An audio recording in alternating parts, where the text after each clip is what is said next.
Okay, hold on one sec. Let's wait I for Mina.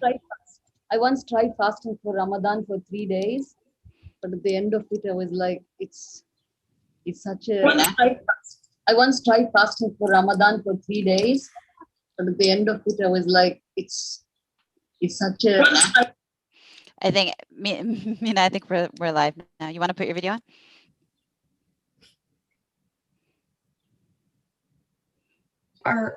Yep. All right, I think we're live. So we'll get started. Hello, everybody. Welcome from around the world. Thank you so much for joining us for the launch of Nimi Garinathan's new book, Radicalizing Her, Why Women Choose Violence. It's a book many of us have been waiting for, and I'm thrilled that it is out in the world. My name is Meera Sharma. I'm the editor-in-chief of Adi, a literary magazine of global politics that was co-founded by Nimi about a year and a half ago. First, just a little bit about Adi. As a publication, our aim is to rehumanize policy through writing rooted in lived experience. So often there's an enormous gulf between the people most affected by policies and those making the decisions and leading the discourse. And the result is dangerous misunderstandings, flawed interventions. So Adi, as a publication, seeks to challenge these tendencies by publishing work that is rooted in the lived experience of policy and work that is experimental, literary, personal, poetic, in an effort to kind of expand and redefine what policy discourse looks like and insist that it reflects real lives. So Adi is a Tamil word with 3 meanings: protest, intervention, and violence. And all our issues thus far speak to that multiplicity of meanings. Our recent terror in South Asia issue, for example, confronted the many layers of state violence in the region in light of anti-Muslim pogroms in Delhi, the election of a war criminal in Sri Lanka, and occupied Kashmir muzzled by a communication blackout. Another recent issue called Policy Recommendations, Poets Intervene, looked to poets to offer alternative and experimental forms of policy analysis, tackling issues ranging from debt forgiveness to sexual violence. So please visit Adi Magazine. It's online, quarterly, and free, and read through our pages. But first, we're very glad to be hosting this event, which features some all-star Adi contributors who I'm pleased to introduce now. Ather Zia, Meena Kandasamy, and Nimi Garinathan are all activists, scholars, and writers who've all published work in Adi. Dr. Zia's most recent book is Resisting Disappearance. It follows mothers and half-widows in Kashmir as they step boldly into courts, military camps, and morgues in search of their disappeared kin. Dr. Kandasamy's most recent book, The Orders Were to Rape You, exhumes old hard drives to piece together the shattered lives of ex-combatant guerrilla fighters in Sri Lanka. And of course, Dr. Garinathan's Radicalizing Her, out today, holds up the female fighter in all her complexity as a kind of mirror to contemporary conversations on gender, violence, and power. So before we start the discussion, I'll also just add, please feel free to pose questions in the YouTube chat throughout the program. We'll take some time toward the end to address them. And with that, I'll hand it over to Nimi, who's going to start us off with a reading from Radicalizing Her. Thank you, Meera. I'm deeply grateful to the women who are joining me today. I'm very conscious of the time it took to read this text inside these incredibly besieged lives of increasingly single motherhood, pandemic, and political crises, all while trying to coherently pen their own work. So I want to extend my gratitude to you both. and to Adi Magazine and Mira and Branavi for your support. It was always my intent for these words to offer a kind of small light that might sit amongst a constellation of work that deepens our political imagination. So for me, there's no other way for this to enter the world than in conversation, and in conversation with women like Mira and Ather and Mina. So I'm going to do a short reading. The first is from chapter 2, which is titled The Stage, and looks at the role of rape. Center stage, Tunis. When we rescue a girl from ISIS, Mohammed tells me over a tiny cappuccino in Tunis, she must sign a document that reads, I agree that I am now a member of an organization that is against violence and terrorism. Tunisia is a country of peace. Then she can be saved. The tribunal in Tunis has been heralded as the first of its kind, one where the use of rape and sexual torture of women by state forces would be revealed for what it is, the violent suppression of political dissent. As I traveled to Tunisia, the courts in London are flooded with requests for asylum from Sri Lanka. The Tamil community is considering a tribunal for accountability. The judges fear, several Western lawyers would tell me, that Tamil women are exaggerating claims of rape to receive asylum. A Tamil organization in need of expert advice will send me the medico legal reports, proof of sexual torture of 26 women. When I arrive at the address of the much heralded Tunisian tribunal, I find the building itself has none of the markings of grandeur one expects of places of historical significance. Its bland structure implies that justice is just another administrative task. The hesitancy of women to take the stand emerges in different ways. They cite their children's concerns at inviting public shame, a conflict with their husband's political interests, the failures of their own memory. When it comes out, the story is in bits and pieces, a tribunal officer tells me. They recall being taken from their homes, the first part, but it falls apart when you ask, then what happened? Inside a sterile room where beige fades to gray, I sit with Sabba. When we meet in 2015, she has already given her testimony publicly. In her performance, the man, the accused, never appears. Sabba has returned to the building for support. She is uncertain of the role of the tribunal. I'm not sure how you take this witness statement to a global audience, she says. How do you make clear the disparity of power between the people and the state? She knows I have worked with female militants and asked me to explain her daughter Miriam's perspective to her. Miriam was born in the shadow of her mother's activism and came of teenage in the Jasmine Revolution. Even after her cold articulation of the facts, Saba still felt the ghost of the state police inside her and on top of her.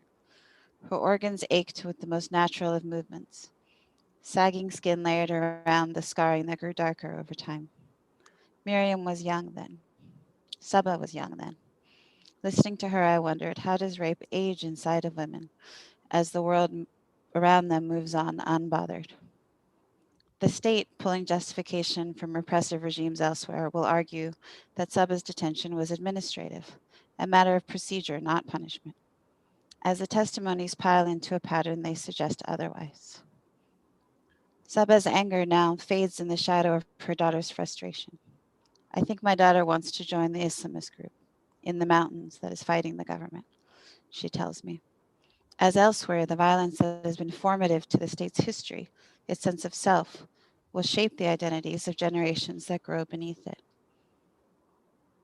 Saba rarely sees Miriam's face anymore. It is hidden behind the screen of her laptop. Decorative stickers have been carefully placed around the luminescent apple, Arabic graffiti in the outline of an AK-47. I cannot understand her choice. Miriam asks why her mother waits in line with other victims outside the tribunal. Why go back inside? Why speak truth to the state that tortured her for resisting, Miriam asks. I cannot understand her choice. I am just back in New York when the package arrives, the unassuming black shoebox stuffed with information on the sexual torture of Tamil women. I do not open it. I put it under the bed. And I'll read one more short excerpt from a later chapter called The Second Line. The second section of the book is organized into lines of defense.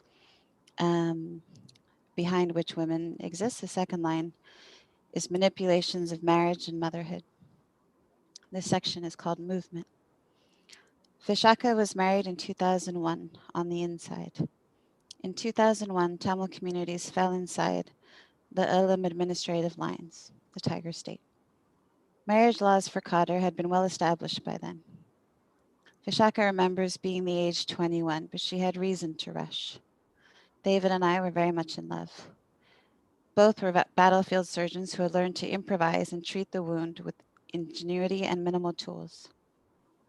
Vishaka laughs when she remembers the event of deep cultural significance, slotted into the demands of her political work.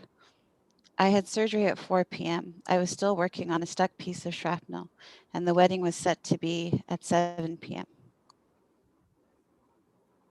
She remembers at least 100 people crowded inside the makeshift wedding hall. She has come to give me her wedding video, transferred from a VHS tape to a flash drive to me to transport off the island. The footage is grainy, but some details are clear. There are no circles. The bride and groom are seated next to each other behind a desk, across from an official from the Tiger Marriage Secretariat. She stands and speaks, repeating the words of an officiating female fighter. There is an acknowledgement of ancestry, place, a knowing acceptance of the man beside her as her life support, and an intent to live jointly inside the freedom of an independent state. I'll stop there. And I think Ather has reflections on the book that she was going to share.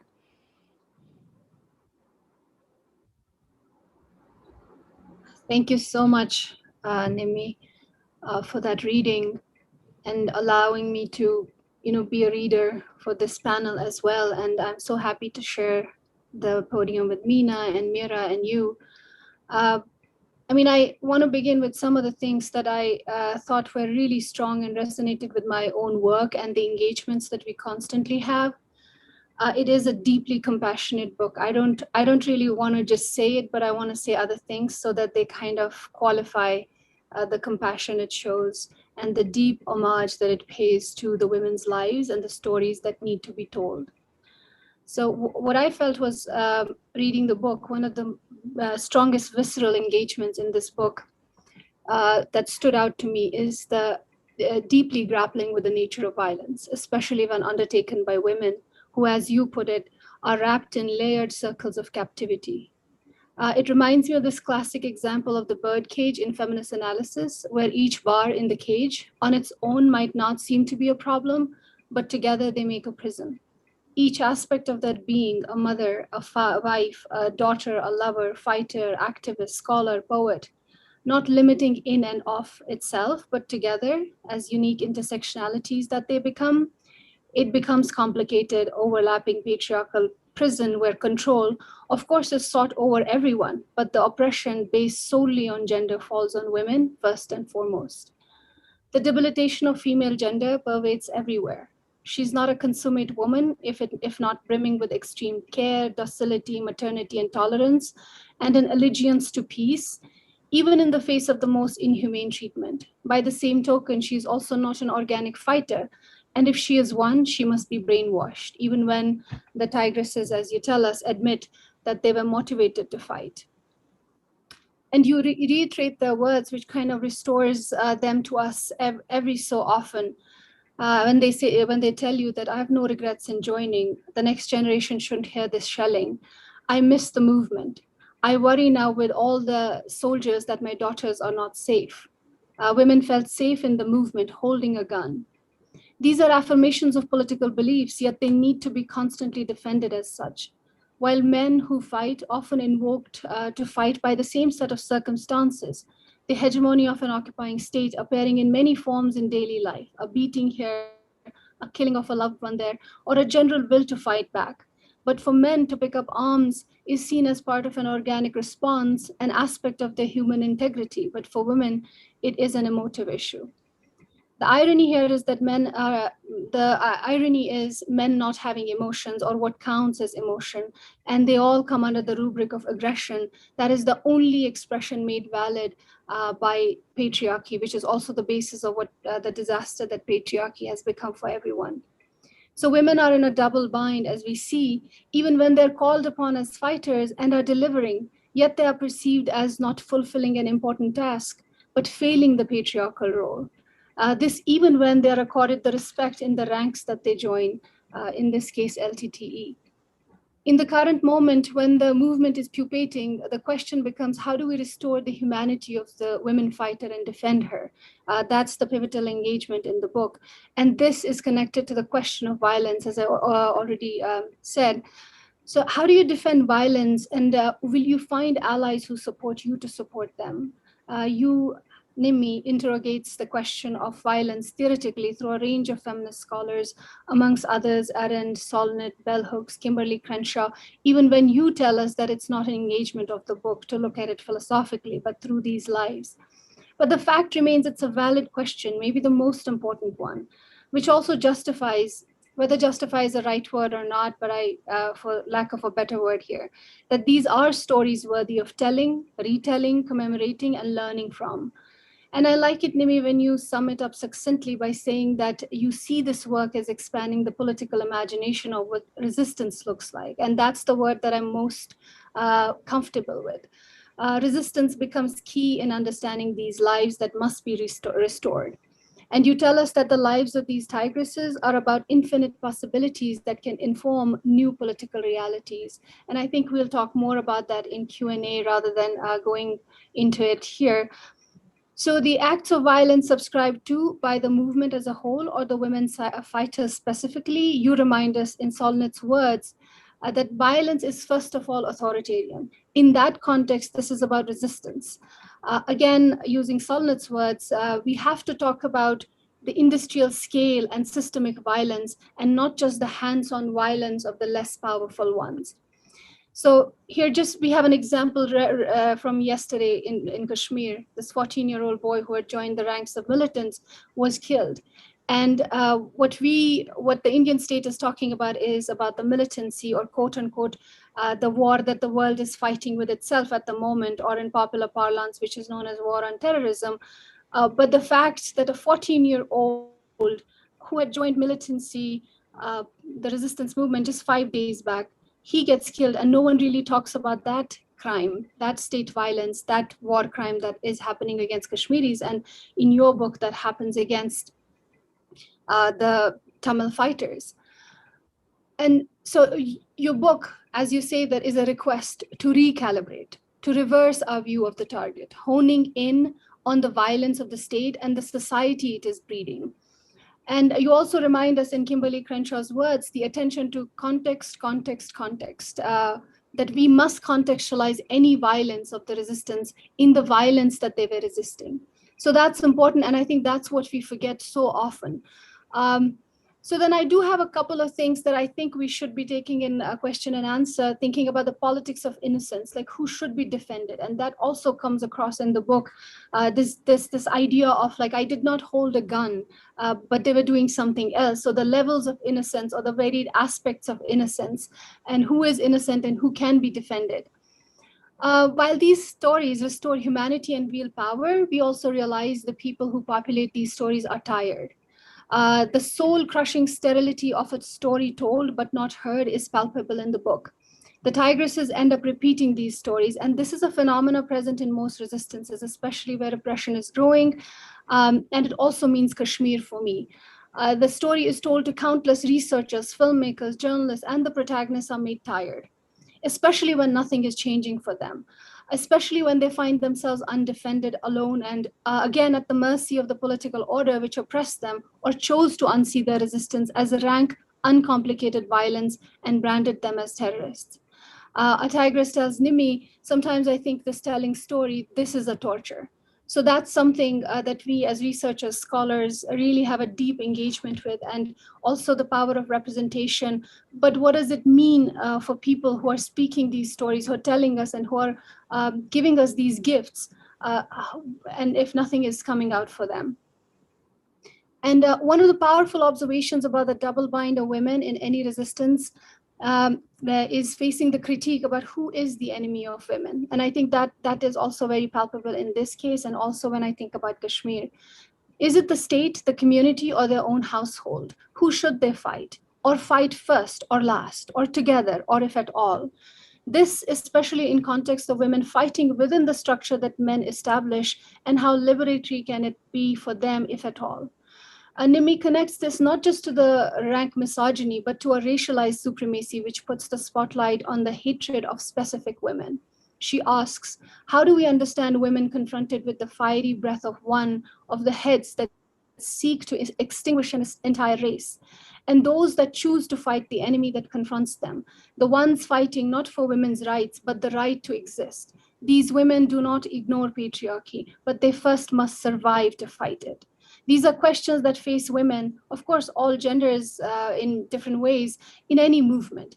Thinking about Kashmir here as well, I'm reminded of the recent Me Too movement when some men featured among the list of the accused. And that was a moment of decision for a lot of Kashmiri scholars, for a lot of Kashmiri women, like how to direct those accusations and not have the state, Indian state, appropriate them and demonize the men and the resistance further. So who is the enemy here? So how do we fight that fight? And I think we'll talk more about that in Q&A.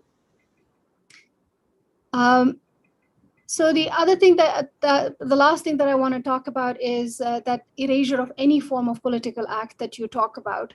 And in that sense, I feel like we have to talk about these stories, not just as stories, but as acts that are still ongoing. And that connects to this question that I found that maybe might not be a primary engagement in the book, but I think it's a very deep concern. Does a revolution end? Does a movement end? And I think you answered that beautifully, and that really helped me think about Kashmir as well. And as I have thought about Kashmir in the last 72 years, when people think about the Kashmiri movement beginning in 1989, or having sort of like thinking about what was the genesis, and where is it going now? And especially at this moment when settler colonialism is so huge, looming and fast rising in Kashmir, thinking about the erasure of repression and thinking about the erasure of resistance and how it's erased. And I think I just want to read what you've written because it really gives the perspective to me, especially when I think about do revolutions end and what is the continuum here. In any insurgency, this movement is a continuum of conscious resistance. Memories of aggressive mobility of war are marked with peaceful moments of reflection. Retreat can be read as a symbol of defeat, but it's also strategic, a central part of forward movement. The retreat is both tactical, to preserve resources, and thoughtful, an interlude for critical thinking, analysis, and recentering of political purpose, a space that activists off the battlefield struggle to recognize as critical to movement building before the next advance. And I think that speaks so well, and that's also manifested so well in the book when you talk about a certain Tigress talking about how to kind of like do some resource building inside Malaysia, even when she is stateless and even when she doesn't have those resources for herself, but continuously thinking about what could be the possibilities, the limitless possibilities of the political act that she's already done and that she's suffering, and that she also doesn't know solution to, and is looking to other people to give those solutions. So I think that's where I will end. But I do think that this statement that I want us to consider when a tigress tells you that this de-radicalization and how they treat us, it does not erase the memories. It only reminds us why we fought.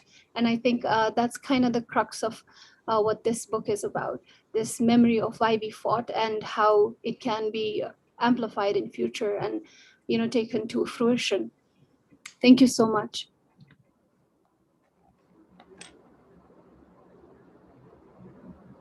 Thank you for that, Ather. It's such a thoughtful read.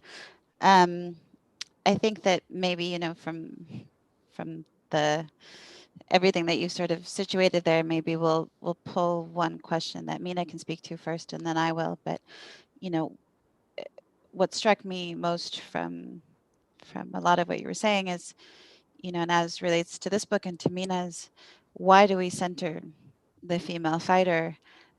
What does she offer us in terms of future political possibilities, in terms of political imagination?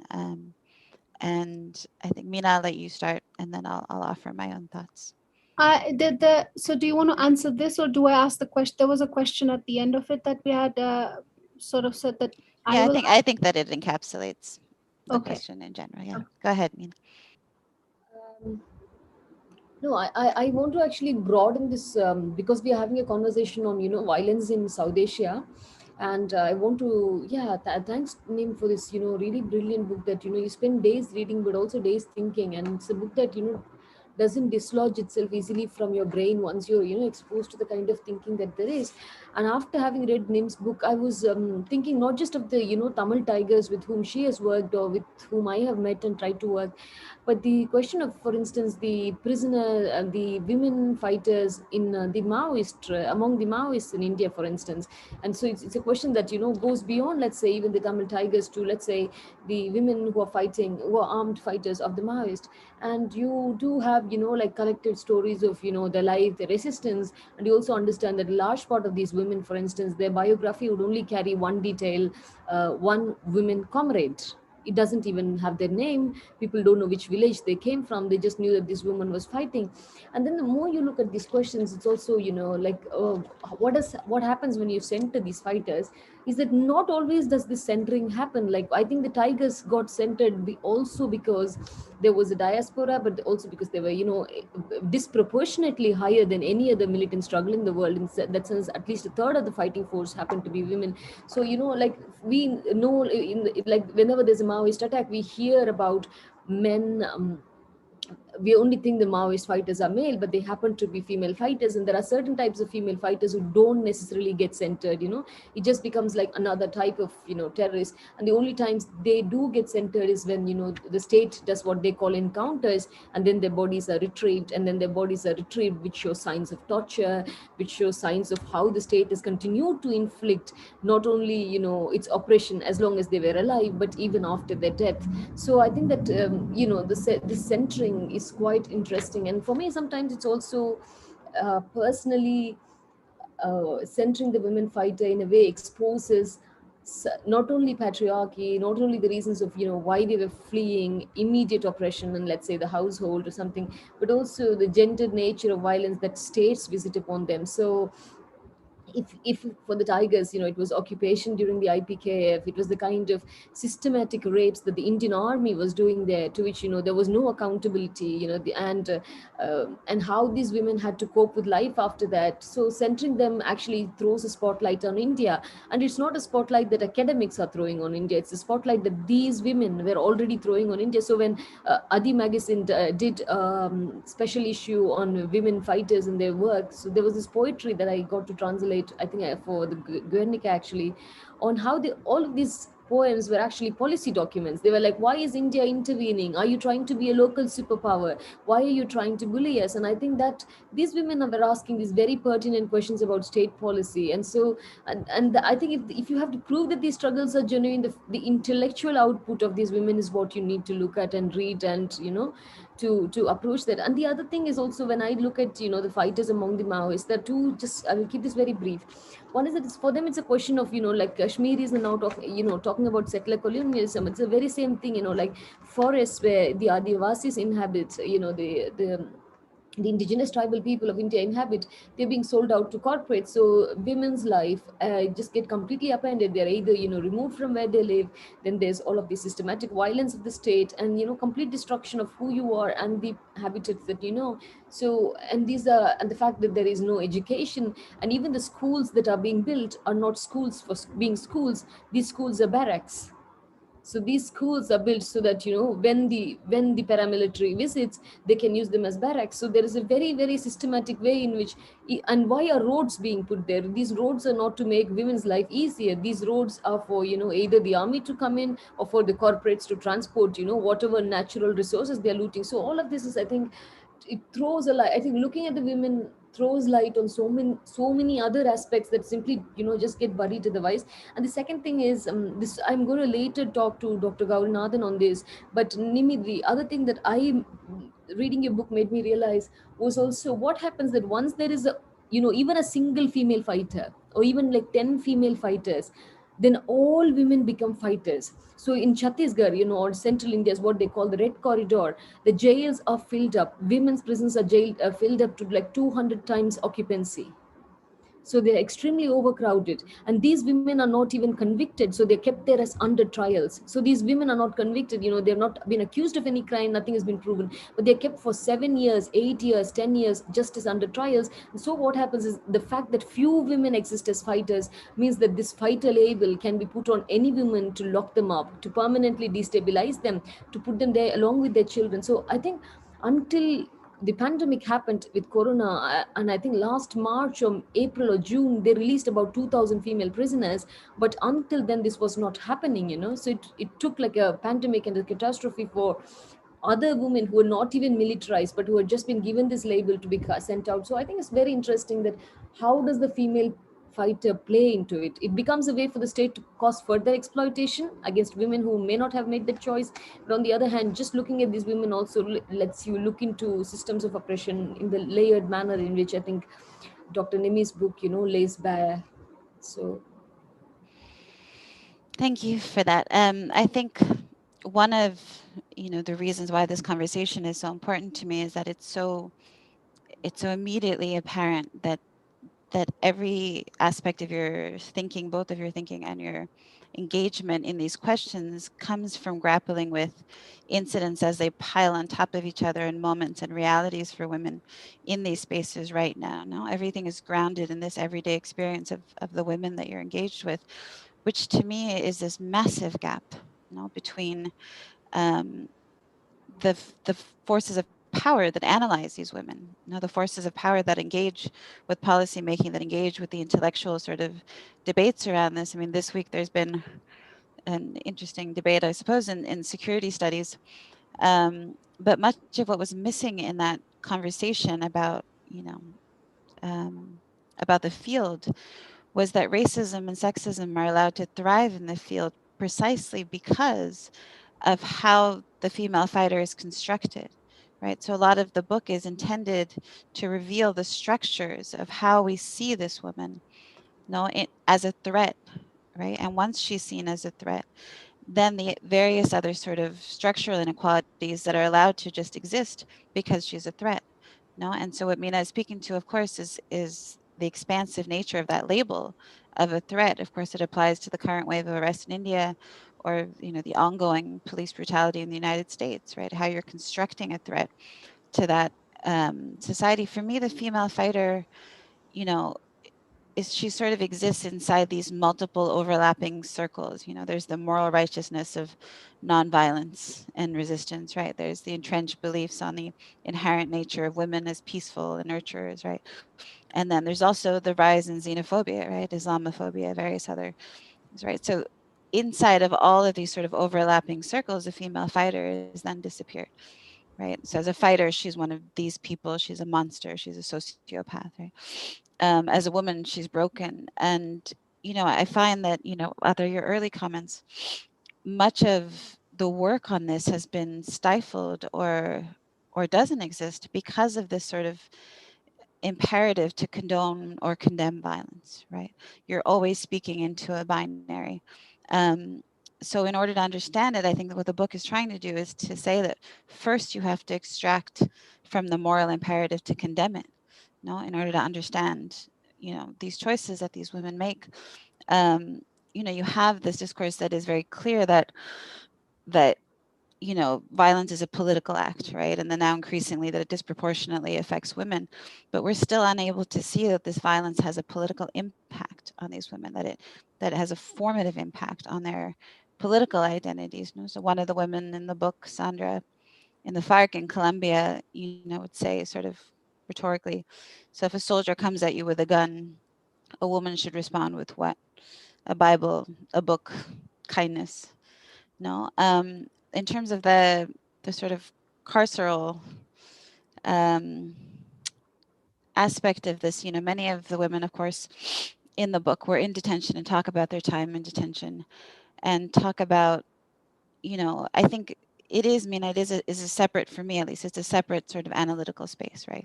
What happens when you're in military occupation in villages where the state does have control, and what happens when you're in that space of a cell, where the state is right outside and you cannot move, your movement is actually restricted, right? Of course, it's all degrees in this variation of captivity, being in an internment camp in 2009.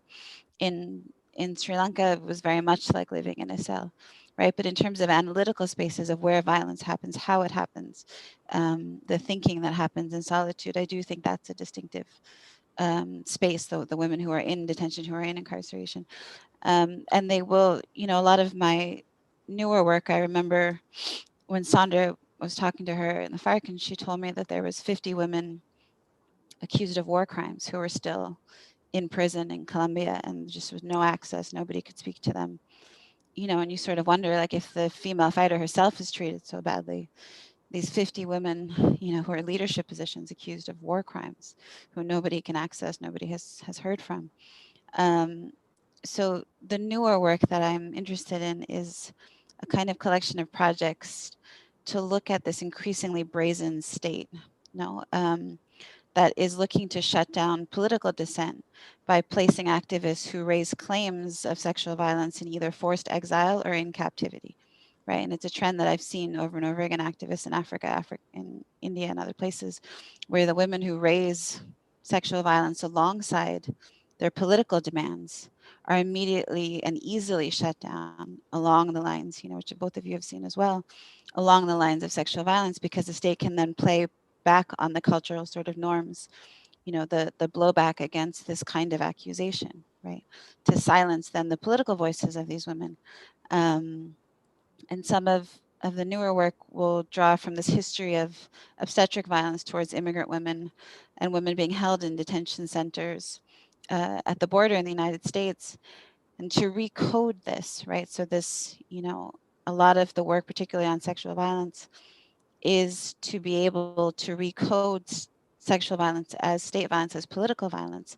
And specifically, when you talk about sterilization or obstetric violence, you're talking about the work of white supremacy, the work of eugenics being done on the bodies of these women, which we saw in Sri Lanka as well in 2009. So I do think that sort of intense, I suppose, captivity of life inside of a cell and in prisons merits a kind of analysis that pulls from life in the village, life in the jungle, life in other geographic spaces, but must be sort of specific to that sort of category of entrapment.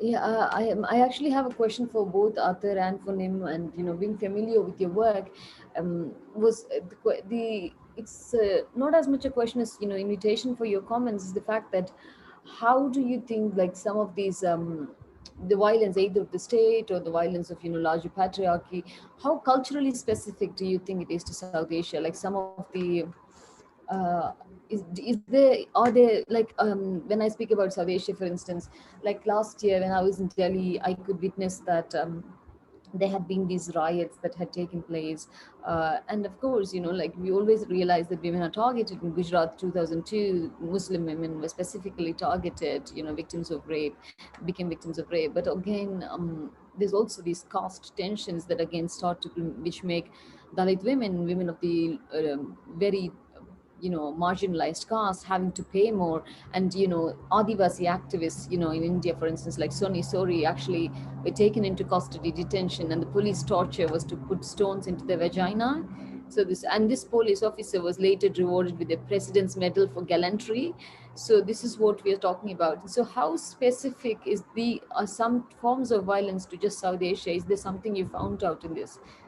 Like, are we all women globally, or is that something special happening in our fucked up cultures? Oh, and I think, yeah, yes, I think Ather, for instance, the whole story of Kunan Pashpora, which again, like anybody talks about Kashmir and the Indian Army, you simply have to say these two words to completely shut them up, because all of us, as quote unquote Indian, have to bear the shame and the guilt of what, quote unquote, our army was doing in Kashmir. So I would really, really want to look at this. So I do think, Nimi, should I answer or do you want to go first? So if you're looking at something culture specific, like thinking through the lens of just South Asia or maybe India, for example? Is there something culture specific happening here that is producing the consequences that probably are unique to this region? I mean, it can be answered in both ways. Like there is culture specificity there, but also when we think about rape as a weapon of war, that has been used widely. Like if we think about Bosnia, which was the first place when rape was seen as a crime against humanity. So I feel like it's been used too much in history as well. But it's how you fine tune it. Is also the key question. Like when we think about Kunan Poshpora, not just Kunan Poshpora, when we think about Asia and Nilofer, who in 2008 were first raped and killed, and there is evidence, there are people who have seen things, people who have heard things, and people who know that this happens right next to the army camp. And then how we know how the evidence was fudged and how people were coerced, how people were thrown out of jobs, people who probably were responsible, but how the responsibility was put at the lowest rung and everyone else went scot-free. And then the other systemic violence that we see happening around 2008 that is not really seen much, but is so permeating in Kashmir right now, is the systemic sexual exploitation of girls, which is done by the political elite, the bureaucrats, the police, the army, and they're in tandem together. In 2008, there was a sex scandal that was unearthed. And again, nothing came out of it. And what came out of it was some of the women who were actually accused, who had to defend themselves. And then, there's so much happening in Kashmir at the moment that is really appalling. That also goes back, going back to thinking about how community views the act of rape as, thinking about honor and all of that. But I also think Kashmiri society at this moment is at a point where they have seen so much. In 2014, a group of 55 young girls came together.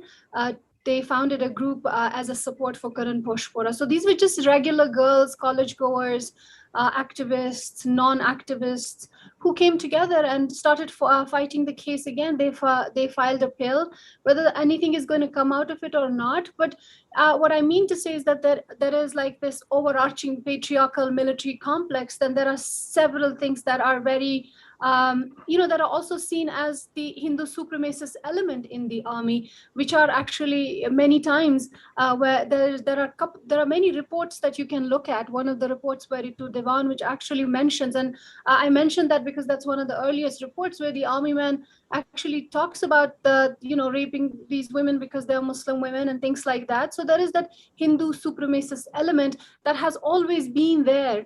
That is only now coming to fore because now we are talking about BJP, but that's not Kashmir's reality. Kashmir's reality is that it has been fighting Hindu supremacy right from 1947, sorry, not just from 2014. So there are those culture-specific elements as well. And then there are also the resistance-specific elements that are congealing inside Kashmir, like this movement for support for Karan Poshpora. Whether the support is tangible, whether they are able to do something legally or socially for the women, but it is happening. So I kind of want to see it in a continuum, not unique to South Asia, pervading all the world, because patriarchy and military and industrial complex is growing so badly.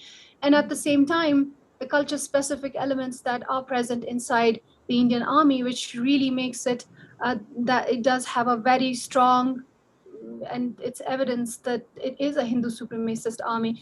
Just in the last few months, what's happened is there have been several cases. Is it because the reporting is done more often because you have citizen journalists all around with cameras?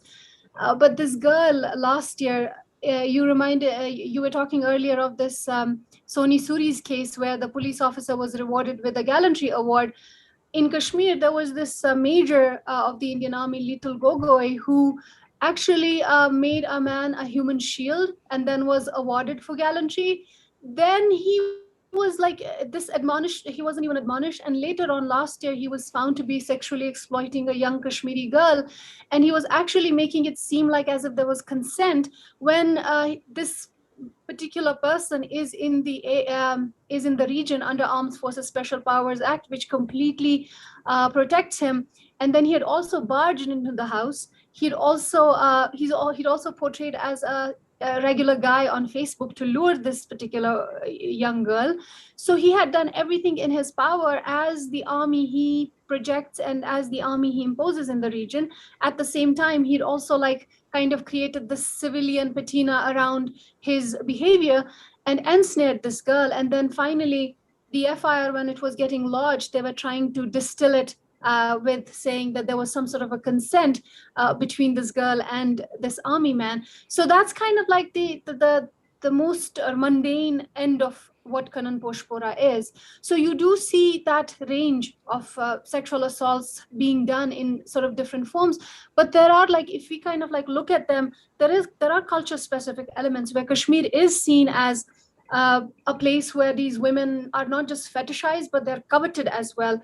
That we saw happening after August 5th, when the autonomy was militarily removed and when Kashmir was re-annexed, when politicians from the BJP and also from the masses, people went on to saying that we should go and marry fair Kashmiri girls, which was based on a racist predetermination. But at the same time, it also shows how Kashmir emerges and is seen in the Indian imaginary as this colonial fetishization of this people and also the region. So you have those specific elements that are already in the Indian imaginary, that are very culture specific when they look at Kashmir. And now Kashmir is being kind of like put under the rubric of this mythical land that it was, as if there was no specificity, as if these people have no identity of their own. So that's the range that we see right now. So it makes it, on one hand, when we look at the war, quote unquote, war on terrorism, and thinking about a post 9/11 world where Islamophobia is so rife. So you have that universality, for lack of a better word. And on the other side, you have this very specific way that sexual violence and occupation is imposed on Kashmiri women and all genders, so to speak. When you talk to Kashmiri men, many Kashmiri men with whom I spoke, when you talk to them about their torture, they don't talk about sexual assault because it goes into a different terrain altogether. Otherwise, they have been sexually assaulted. They talk about it in terms of torture happening to them. And then when you ask them what torture it is, they kind of qualify with the things that do qualify for rape. I think for me, the question becomes more, where do we have these conversations and who has this conversation on culture? For those of us who are crossing over into multiple spaces, first you have the West. So if you look at all these points of intervention and these points of pressure on this woman in South Asian spaces, right? A big player there now is the West and the narratives that are formulated there and the fundings and the policies and all of that, right? So to discuss this question of culture in the West and the sort of patriarchy inside of our own cultures allows them a way to sort of put everything on culture, which becomes this very useful perpetrator, no? Because if it's the fault of culture, this static, immovable, native culture, then nobody else is accountable, not the state, not the UN, not anybody else, right? And so once it becomes about culture in the West, the other thing it does is give them a way out of an examination of misogyny. Right now you're seeing in the US, of course, a rise in white supremacy and a rise in white supremacist narratives, right, which are incredibly misogynistic, which are incredibly patriarchal in terms of how they position women, that come along with a large amount of violence, of course, we saw in our previous president. And then if you look sort of at the Western feminists, again, pulling culture out in this way, for them, creates this rallying cry to a global sisterhood, kind of alighting all the differences and the power dynamics between the sort of imperial feminist and the feminists in the global South. And I think, on the other side, having worked, in Mexico and in Colombia and Eritrea and other spaces, this is an important conversation, I think, across the global South.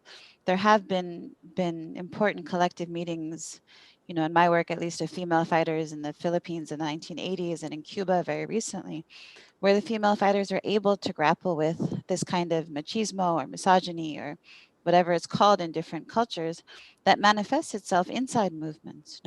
That conversation across the global South, I think, is a very, very important one. When you go sort of a little bit, you narrow in a bit then into the state, let's say in Sri Lanka, it is very difficult to raise the question of culture, because it immediately offers a way of justifying the actions of the state on a number of levels, right? Well, in post, I think it was maybe 2011, 2012, there was the rape of a young Tamil girl by a Tamil man, and immediately the narrative that swirled around it in a paper that I wrote with Dr. Cronin Furman, the Forever Victims, was, well, see, you know, the Tamils are out of control, so they need the military there because it's chaotic, right?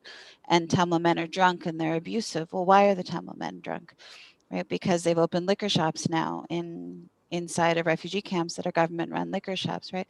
So when I say recoding sexual violence as state violence, it's sort of tracing this insidious hand of the state as tied to much of this violence, right? And then, of course, in a deeply militarized culture, then you have certain Tamil politicians who are allied with the state or allied with the government who will abuse this power then to take on this paternal role inside the community, where then you find 30, 40 women who have gone to ask the politician for support who have been raped by this politician. No? So for me, having, you know, being conscious of where this conversation happens, how it happens, you know, it's not something that can be intervened from the outside, from the United Nations, from the Western feminists. This is an internal conversation, right, as Ather pointed to. And you see, for me, you know, reassuringly, a number of young Tamil women having this conversation in Canada, in Elam, in other places, in London, about the violence inside of our communities. And understanding that culture is not static, know that it's constantly wrapping itself around context. And that, you know, at least for me personally, I think for many young Tamil women, I think when you feel both the embrace of belonging, right, which is a powerful thing, and push back against the weight of repression, you know, you're sort of reconstituting culture in that moment. It's a kind of both an acceptance and a resistance which form this core of our evolving political selves, no? Nimi and Ather, I actually want to share an image. I couldn't share a screen, but I'm going to share this image as well as I can. So this is a very, very telling image from Manipur, which is again under, like Ather mentioned, the Armed Forces Special Powers Act. And so one of the things that, you know, the army was doing, even in India's northeast, was committing these rapes, so much so that especially Manipuri women, but especially mothers, paraded themselves naked in front of the offices of the army and actually held a banner that says Indian Army Rape Us. And yeah, when we look at, you know, cultural specificities of violence, I also think that this kind of resistance that comes from women, in which they say, like, is that the frontier that you want? Is this body you want to violate? And here it is for you, in a kind of provocation, but not only a provocation, but a provocation that is a shaming. There is a shaming of the male apparatus of the state, the rapist apparatus of the state, the occupying nature of the state. And I really think that that basically calls out what's the role of the Indian army, not only in places that it's colonizing, but also in what is supposedly the Indian considers his or her territory. So, and the people may not consider it, but, you know, even within what is regarded, you know, as settled Indian territory, this is the kind of behavior they have been putting through. So I just wanted to highlight this because, you know, on the one hand, we just talk about rapes, but also it's important to see how women are, you know, making themselves heard about it. So, and I'm not sure if I broke the flow of conversation, but yeah, I'm No, I really. think that's, I mean, if I were to point the difference, you know, that I've seen South Asia versus the West is that, you know, the admiration I have and what you see even in the writing that Mira speaks of that we've sort of pulled together in the magazine and in the Female Fighter series is that the women from Kashmir, the women from Tamil Nadu, the Dalit women, they're not willing to give their trauma over for somebody else's political agenda. Right? They hold their trauma inside a political project, which for me was one of the most powerful things of Tamil women. Right? They're not going to simply expose their trauma for the sake of doing so that can then be picked up by all of these agendas, as you've seen more in a kind of Western individual sense. Right? They keep it inside a collective political project. Right? And that to me is, you know, it's something that I worry about. I think about particularly working with students. I think all of us do. um, you know, the logical end to doing that work or to that exposure of placing trauma first, how that sort of depoliticizes individual women, but also distracts from a collective project of challenging these structures that promote sexual violence. You know? Just I just want to add a little, you know, this collective project of fighting the state, and then how the state is also kind of utilizing the already present fault lines that are everywhere between genders. And that in Kashmir has been seen over and over. Very recently in 2019, when the autonomy was unilaterally, militarily, I just have to repeat that because I don't want people to just think that it was something that was taken away. It was militarily re-annexed in 2019. One of the things that the Indian government talked about was gender discrimination. And Kashmiri people, activists, lawyers, writers, High Court had gone hoarse saying that there was no gender discrimination in the autonomy clause. But it was kind of like, it had been, something had been happening to women who were marrying non-Kashmiris. They were not getting, that's what they claimed, that they were not getting the domicile rights, they were losing property rights. But in actuality, in 2002, that had been solved already. That the High Court had given a ruling that if a Kashmiri woman marries a non-Kashmiri, she doesn't lose her residency, because that was what the permanent residency inside Kashmir under autonomy was. It was a citizenship inside Kashmir.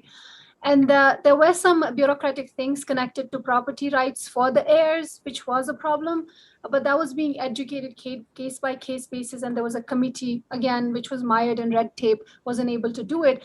But Indian government used that gender discrimination clause to kind of sell this project to the Western world and the rest of the people, whoever it wanted to sell to, and saying that this autonomy was gender discriminatory, it was oppressive to women, so it needs to go. So they dismantled an entire state based on that one thing. And also a host of other strawman arguments, amongst which was development as well. So that also goes back to thinking about women's empowerment. And going back to your observation, Nimi, and also Mina, yours, this idea of like pitting genders against each other in these places, and just having them sort of fight each other is also one of the projects that the occupation has.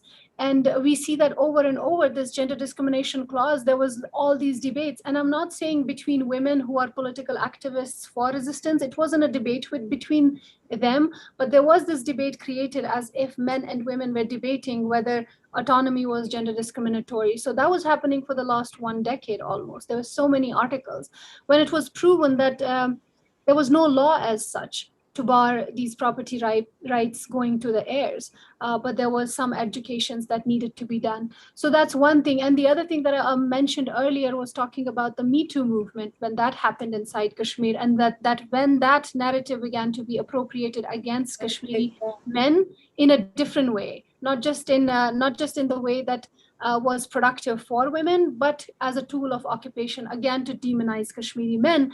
And at that time, Kashmiri women had to kind of start thinking about, like, how do we go about this fight? How do we go about Me Tooing Kashmiri men as well? Because these are two struggles that also have to go hand in hand. Gender justice doesn't wait till the entire state gets justice. But then going back to your point of collective fight that these people have to fight. And then, as you also mentioned, that they have to survive first. And this you mentioned in the book, that these women have to survive first in order to kind of fight the patriarchy. So I think those are decisions that Kashmiri women are making every day. And sometimes when I'm asked about my work of the APDP, and they say, there's a question that becomes very much based in mainstream white feminism kind of a question, which is like, oh, this is a woman's struggle for women's this and that. And I'm like, no, we have to go deeper than that, through the lens of post-colonial, for lack of a better word, or third world feminism, through intersectional feminism or transnational feminism. We have to see that this is a struggle that women are fighting for men. These are men who are being disappeared. So there's something here that's part of the equation that needs to be considered. It isn't only a woman's movement. These are women mobilized. And again, going back to your book, we are not asking the question, why is the woman sitting in a public plaza? Why is the woman holding a gun? Why is the woman not doing what she needs to do in a normal world? Why is she doing all of this and still being questioned? We're not questioning the institutional systemic violence that's happening and that we for some reason consider legitimate, but we are trying to question these very people. And I'm not saying that these are not things that we should critique and explore, but at the same time, we cannot hold these people who, in Howard Zinn's words, that who are not staying neutral on the burning train. Why are we questioning them, but not the people who are burning the train, so to speak? So then, there was this question about political participation that I had kind of mentioned that we should talk about, because I think that that's important. So I don't know how we want to approach that before. I think we may have to take questions from the audience. Questions from the audience, but I think there's just one thing I want to come to Ather and answer her, because I happen to be from India, which has been doing amazingly disgusting things in the region. But this is the question that in the last since 2014, or since Modi came to power, and which was also earlier in the previous BJP governments, was that the entire project of Hindutva, as much as it is extremely oppressive to women, all women, Hindu women also, they also try to pretend that they're saviors of Muslim women. So one of those things they did was about triple talaq, then this thing about saving Kashmiri women. So all of this is basically to, in the name of progressiveness, in the name of, we are going to do gender justice to Muslim women, we're trying to save Muslim women, but basically making, annexing territory, or demonizing again Muslim men and Muslim divorce rights, paving the way for a uniform civil code. So there is so much in which they want to oppress all women, but want to try to pretend to be saviors of Muslim women, or to pretend that Muslim women are in need of saving, which is not just a white feminist project, it's also very much a Hindu right-wing project.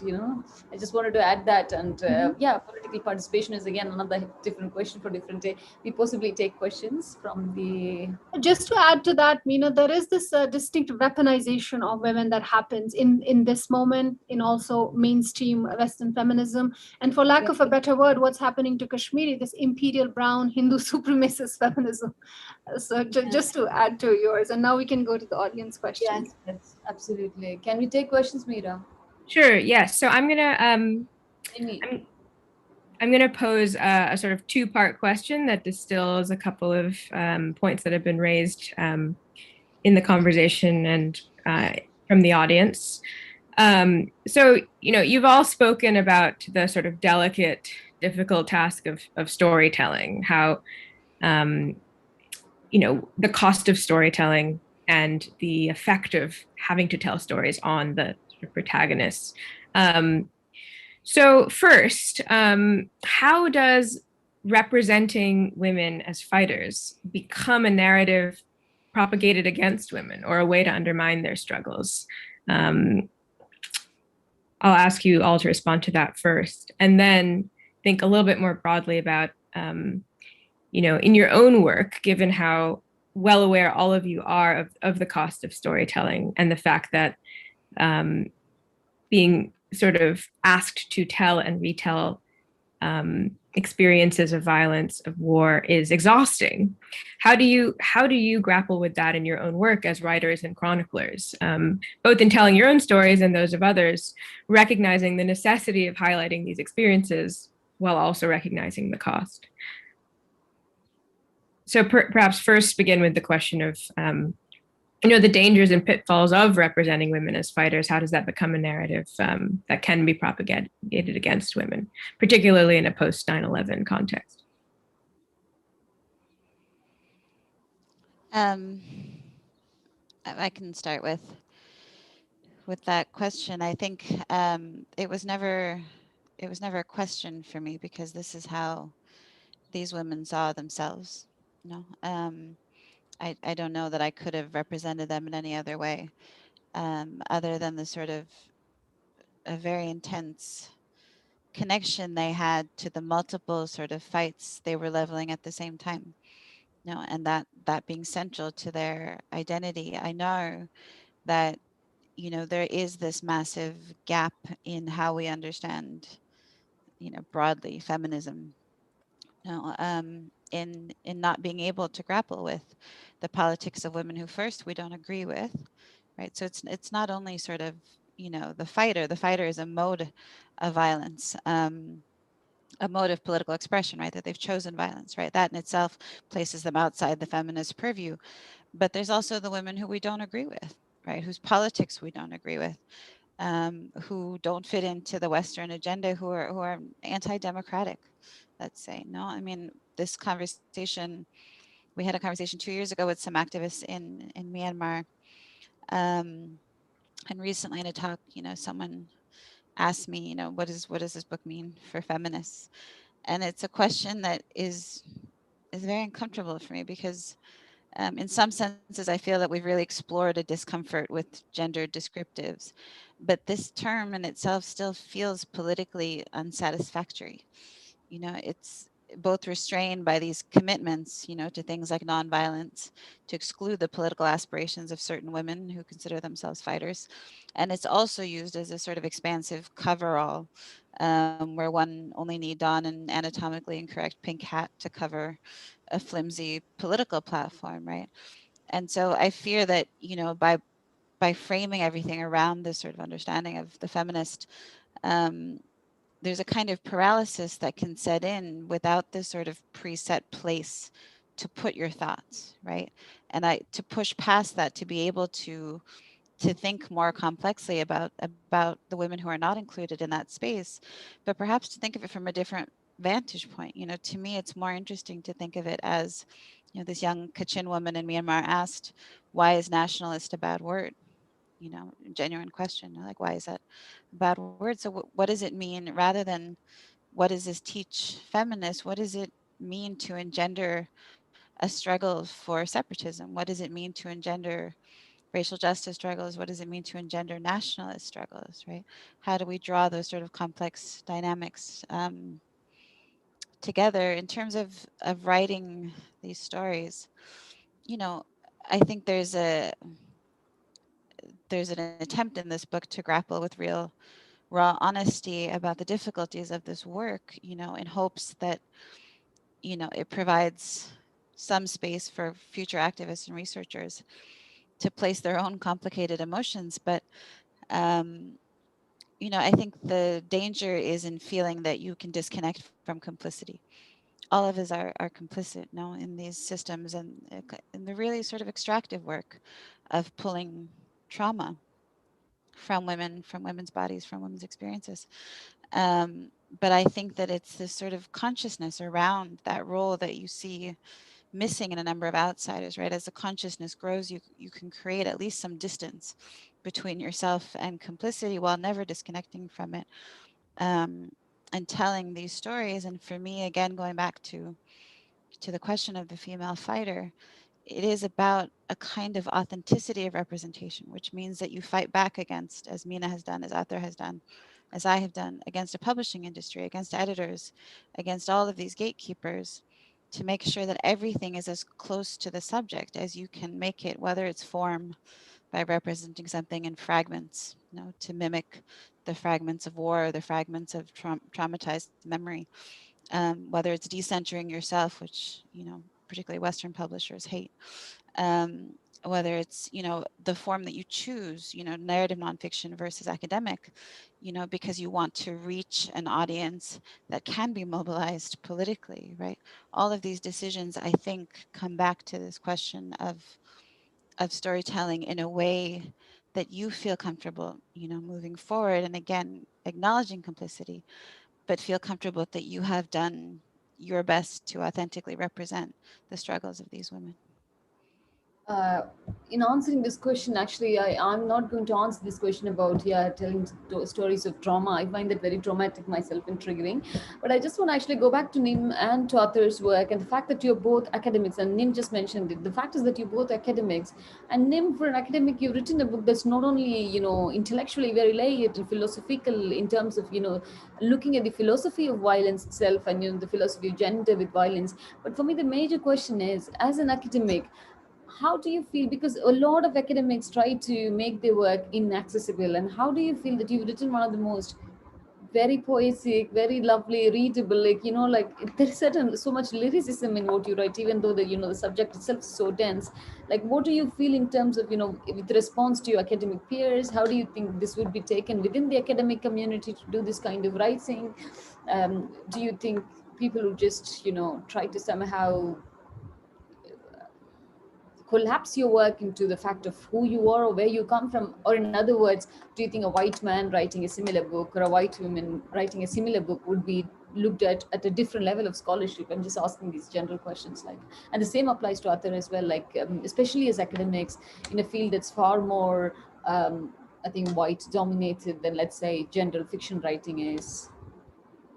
I mean, I can say I'm certain that this book, would not be considered tenurable scholarship by anybody. But I think that was a system of power. It also, your motivations for entering into these spaces are important. I entered into the academy with a political project, simply to use that degree as a platform, to be able to say, that this is not just a Tamil woman who's telling these stories of Tamil women, but that she has this platform, right? So the academy never interested me beyond its utility in providing that platform. I can say it's been strange to witness the reaction this week, to some critique leveled at me by a white scholar, white woman scholar, that senior scholars shouldn't speak to junior scholars in such a way, or in emerging scholars or some such thing. It was so combative, and it wasn't Yeah. even like she wanted. There was nothing to defend. I don't even know what to say there. But that inability of the academic imagination then to assume that all of us are operating under these hierarchies of the academy. As far as the struggle goes, I'm far her senior. There's no question in my mind in terms of knowledge, right? But if we base the academy on what it should be based on, which is knowledge, embedded knowledge, articulation of embedded knowledge and impact of that knowledge, which it is not based on, right? Then these categories of junior, senior, all of that get disrupted, right? Which is very difficult for them. And it's not something that I concern myself with, right? The reason that I chose to switch the form of writing is because of the reach. I've seen that narrative nonfiction, emotively driven analysis, creative nonfiction can enter into and excavate the minds of peoples, these entrenched beliefs on gender, on nonviolence, and all of that. These creative ways of going into the brain and excavating all of this can only be done with this kind of writing, right? It cannot be done with this straightforward approach of academic research, which is not to say it doesn't have a place in the struggle. It does, of course. But, this, how the academy views my work is really none of my concern. I would like to hear Ather on this. You'll be Nimi smiling all the time. Nimi is giving all secrets away. She just gave. I mean, not that they're secrets, but like just to put them in black and white for YouTube forever to listen to it. I think so. Yeah, I think making these stories accessible. I also came to academy. Like I don't have to repeat what Nimi says, but what Nimi says. So it's almost coming to academy is also like a feminist praxis in that sense. Like how does as a woman, as a Kashmiri, as a Muslim, as a brown person in in this Western part of the world, like how do you gather the quivers in your so the arrows in your quiver, and then even if you think about India being all these intersectionalities and inhabiting all these intersectionalities there, like how can you arm yourself so that it's not just a Kashmiri woman angry about, or has rage or whatever. I mean, you're very right there, Ather, because sometimes the only way to shut these people is saying, "Oh, I'm a fucking PhD. Now listen to me." Like that's the only use of a credential. These are modern ways of arming ourselves. But I also think that I had a political project coming into academe, not just a political project in the sense that it's something that I want to tell people and this is the only viewpoint, but the fact that there needs to be some education. And I think as a scholar early on, when we were in academia, kind of like trying to find a footing, most of the times when you wanted to speak for Kashmir in many of the conferences, you would be shut down in a way, because they would say that you can present your viewpoint in a conference where Pakistan and India are speaking, so you can kind of like have your paper there. So why do you need to have a separate conference? And that kind of is that is the political project of being in academia, carving that kind of niche critically for Kashmir, and then thinking about the stories that we are writing. as an anthropologist, I deliberately chose anthropology because it does have a basic respect for people's stories. I mean, its history as handmaiden of colonialism and all of that. I, in my work, also complicate ethnography a little bit because this is something that we gain in Western academia. Not that storytelling is the domain of Western academia only, but the way we are trained in anthropology or any other discipline. So I do. I mean, it does kind of. Uh, merit people's stories, and that's what's good about anthropology. In that sense, it's been kind of kind to me, and I have had, not that it's been there have been, like Nimi says about the issues about like whether you get tenure on a book or not. So how do you write a book that is appeasing the theoretical gods but is also doing the political work it needs to be done? So I did have to find that balance, but for me it wasn't too hard because I also found a feminist editor, so to speak, or the praxis was entirely thinking decolonizing. So it was really fortunate that the people I got to work with, they really saw my vantage. And I think that also marks the moment we are in history, the conversation that we're having at the moment, sitting in the Western Hemisphere. Of course, you are in India, but you have so many linkages and you're already de facto psychically present here. But the fact is that even this conversation suggests something, that we are having this conversation, this idea of transnational feminism and the kind of moment we inhabit at the moment. I think that says a lot for the kind of decolonizing work we're doing and the allies it is finding in different spaces. It might not be a big movement as of now, but it is growing. I would like to see it as that. And that goes back to Mira's question, which probably was asked by the audience, thinking about women fighters, like questions of representation. Aren't we, I mean, isn't Nimi or aren't people or isn't Mina afraid of centralizing the woman fighter? What will the world think about this woman fighter? Will she get allies? What will people think about a woman who's violent? I feel like the time for being apologetic about such depictions, representations, storytelling, I think the time is past gone. We really need to draw a bigger line now, because if you had, I don't know for how long America had Columbus Day, uh, I think we can tell the genuine stories the way they are, and risk the fact that they might be seen as kind of violent stories or antithesis of what women or what resistance should look like. But I don't think we have to fear, because I think we are enough voices to be telling these stories and retelling them in proper context, like Nimi does. Like Mina's work also speaks to, talking about the work of tigresses, and talking about the resistance in Kashmir. Like, how do we excavate it from the rubric of terrorism, which has been pushed onto us? So the first line of defense is basically defense. We are defending things, and I think the time is, we have to stop defending things. We have to draw a bigger line. We have to keep on saying what we see, and these representations are correct. And you seeing all the aspects of these women, you're seeing the aspect which we call quote unquote violence, but we are also seeing the long draw and the long duty of resistance that they're having. So I think that's where we are at the moment. Like, I don't see myself apologizing for each and everything and defending each and everything, because these are just wars being fought, if you will.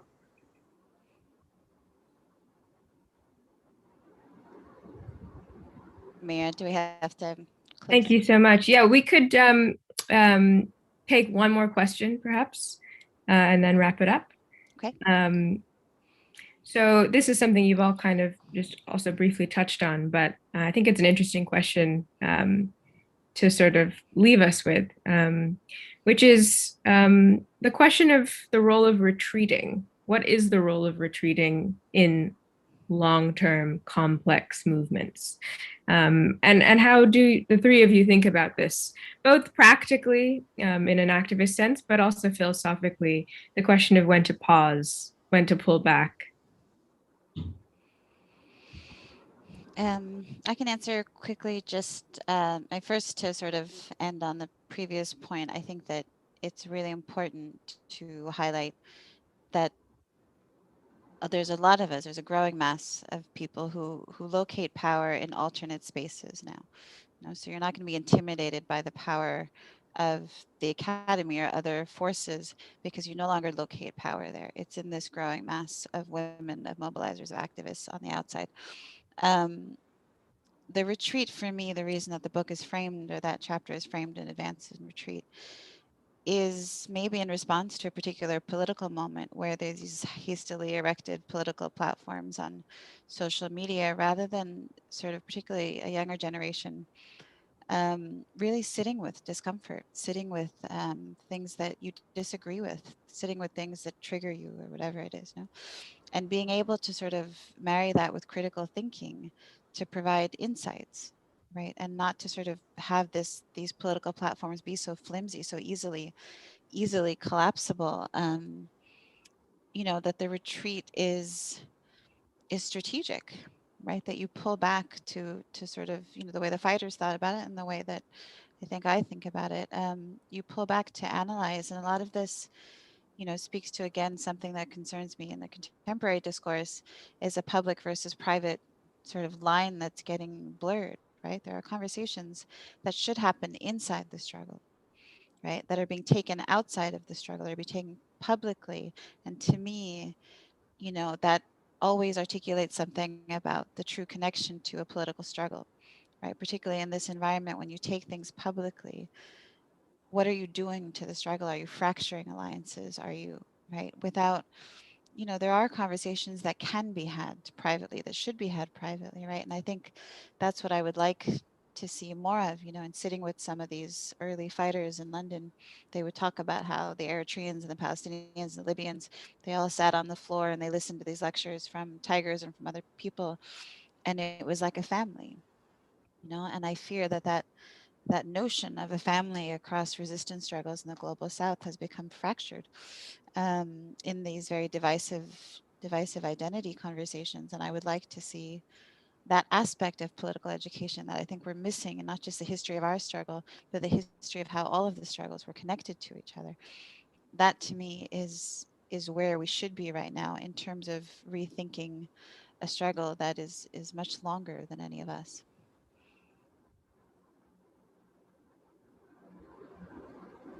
Ather and Mina, any last thoughts or comments on that, or No, I just like to leave this with what Nimi has said on this issue, and just more food for thought.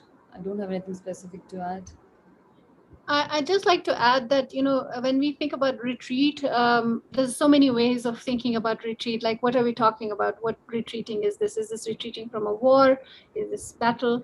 Or is this a retreat, like a retreat where you go and you relax? And I would kind of like, maybe it's an amalgam of all of these things.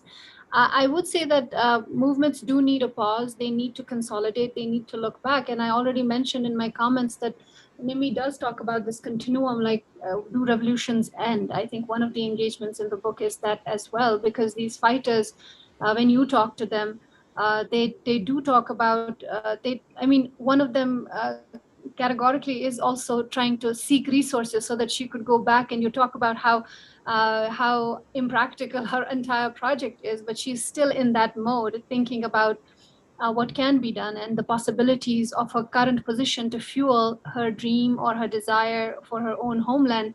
So I feel like I go back to thinking about some of the interviews that I have done with Kashmiri resistance movement leaders who talked about Kashmiri resistance in terms of when you ask them, like, did it start in 1989 or something, like, you know, those stereotypical questions, and they'll say, no, this was already there. There are various chapters in every movement, and 1989 was one chapter, but it's kind of begun long back. So I would see them as pupating or consolidating, and of course, you know, just going back and thinking and taking a breather. And it's also important because people have to survive. People, you know, they have to survive, as Nimi also mentions in the book, that they need to be alive in order to do something. They cannot get decimated day in and day out, and then their numbers, they intellectually destroyed in numbers and all the ways that a population can be exterminated. They have to be there to fight. So some consolidation, some pause in that continuum is important, but it is a continuum. It's not an end.